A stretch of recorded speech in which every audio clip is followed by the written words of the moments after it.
but we think we're ready to go, and now Restream is working again. They thought it was my problem, but it turned out it was their problem. And now we got no sound, which is because they thought it was my problem, but it turned out it was their problem. And now, okay. 5, 4, 3, 2, 1. I'm John Miglosh for the Wisconsin DMA and the International Society for Strategic Marketing. Oh, we got some good stuff for you today. You're going to have a lot of fun. But first, I want to give Google some credit. Really like this ad, and it's amazing what you can do with simplicity and creativity. And I don't know who did this for them, but it's really powerful. So let's take a look at it. And here we go. It says quarantine, and then it backspaces out. And then it says social distancing, and then it backspaces out. And then it says lockdown. This is all in the Google search. And then it says school closings, and it deletes it. And it says restrictions on voyage. Then it takes out just half, sweatpants, and makes it pants. Virtual happy hour, and it changes it to happy hour. Fiesta virtual play date. Fitch Theater closed, Fitch Theater opened. In multiple languages. Online church. Postponed wedding. Wow. Get back to what you love. I don't know about the last part. It goes away on its own. But anyway, wanted to give them credit for that. That's really powerful. It's really powerful. I'm not a medical expert, but I understand you can still get it after you get vaccinated. So stay safe, everybody. And we're having a virtual meetup down here next week, the 13th of April, 2 p.m. All of the links are right as far as I know, so make sure you get over there and sign up. And we're going to announce probably that at least by then. We're going to do a webinar. We're going to make this one a little bit of paid, minimum little pay, because I think it's going to be really great.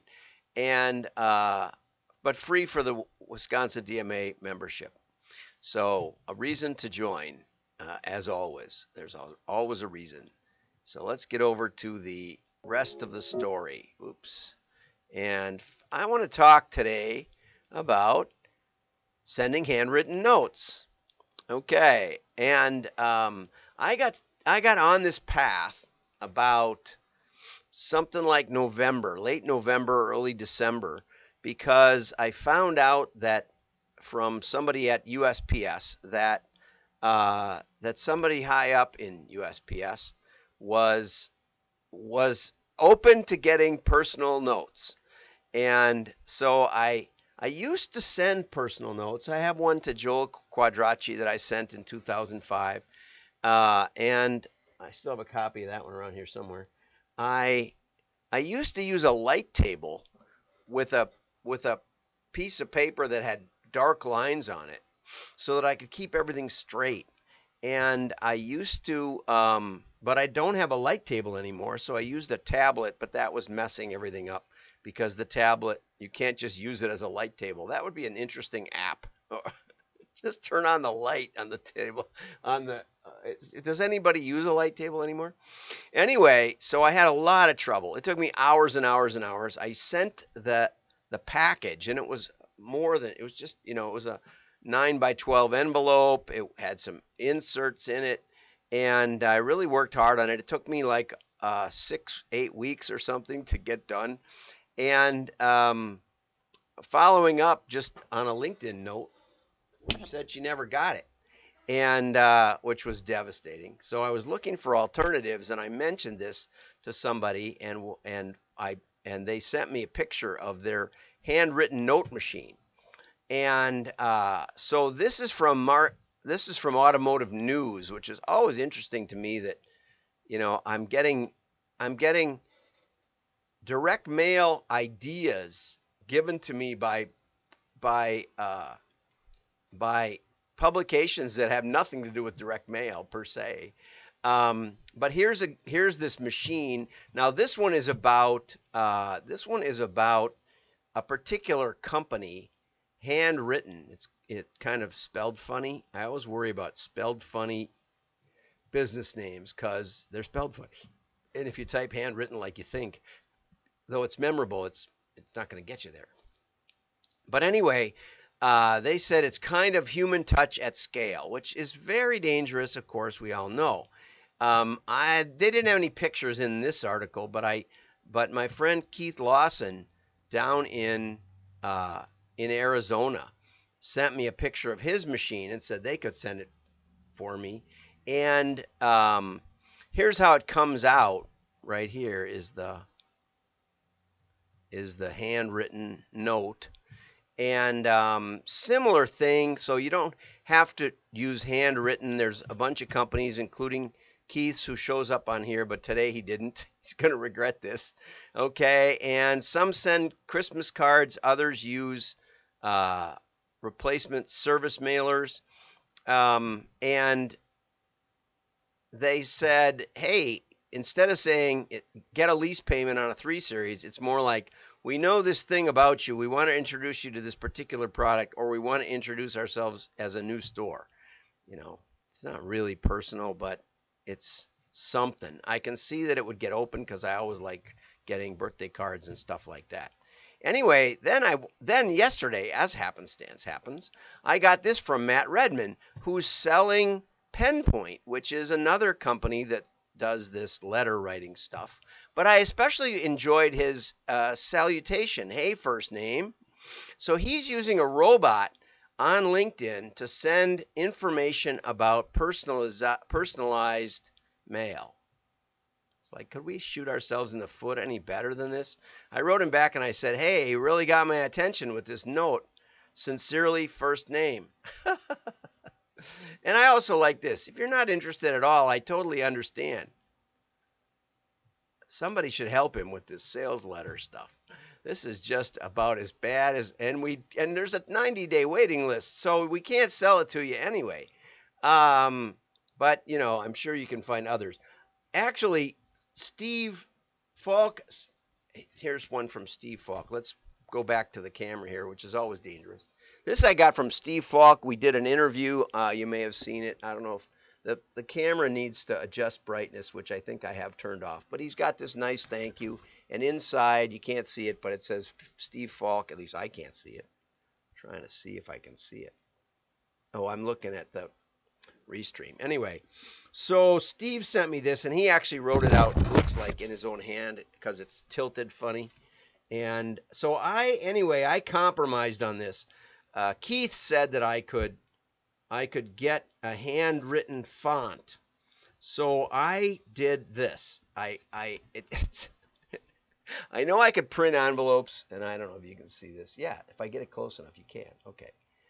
So I wrote the address on there and the return address. It doesn't take that long. Okay. And then I put, and I had, the style consultant had an old Dilbert calendar. So I put an old, so I glued the Dilbert calendar onto the front to make it nice. And then I print this in my laser printer, note the QR code and the text. Okay, see how nice it is? But the fun part is that I actually, and then I signed it, and there's a name and phone number at the bottom. So I think it's pretty snazzy myself. If you're nice to me and you want me to send you a note, I'd be happy to do that.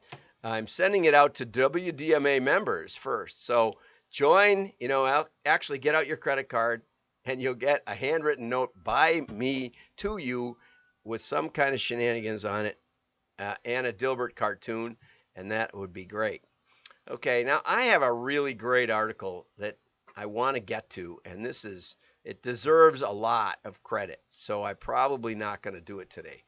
This is by Stephen H.U., who's done a show with me, and a great guy, and knows just a ton, and I'm looking for a way to work together with him because he's just really smart and knows what he's talking about.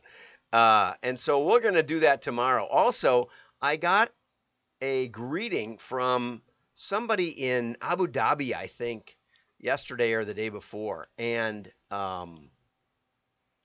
they said they were really interested in predictive modeling and that I should do a few more shows. And so we'll be talking about spinning straw into gold, how to make money with data, and why almost nobody does. And we'll be talking about Steven's article tomorrow, and we'll do a decent job of it because I can't squeeze it in right now. So you get the handwritten note information. Be careful how you use it because, at least make it somewhat handwritten, I would suggest. Now, I have trouble getting multiple lines straight and getting any content, any actual content that takes creativity, because it's been so long since I was a creative writer with a pad of paper. I do take notes on paper because I'm faster and I can organize it as I go, and typing is, I think, distracting when you have that screen between you if you're in an actual meeting. But all those things aside, it does help clean up that interior of the card. And so I'm probably going to stick with it. I like it. But I thought you should know that these could be another tool. Oh, and Steve Falk, I forgot to mention, also does this work. I'm trying to remember, Steve, you should have your company name in there. And I just closed the tab. But if you're looking for sources for handwritten notes to test them, it seems to me the one Steve does is about $250 or $270 per note. I think Keith's is a little less expensive down in Arizona, but I don't know that he has the bigger capacity. But they're willing, they're flexible. Paul down there is a real go-getter. And of course, and calligrapher is where I did the font. I don't know if you noticed that, but it's my handwriting in the font in this one. It actually does look just about like my handwriting, if you believe it or not, which is fun, And so I was able to build my own font, and which is better than a lot of these. A lot of them say, well, we'll give you a font. You can pick one of 10. No, I actually noodled around in it.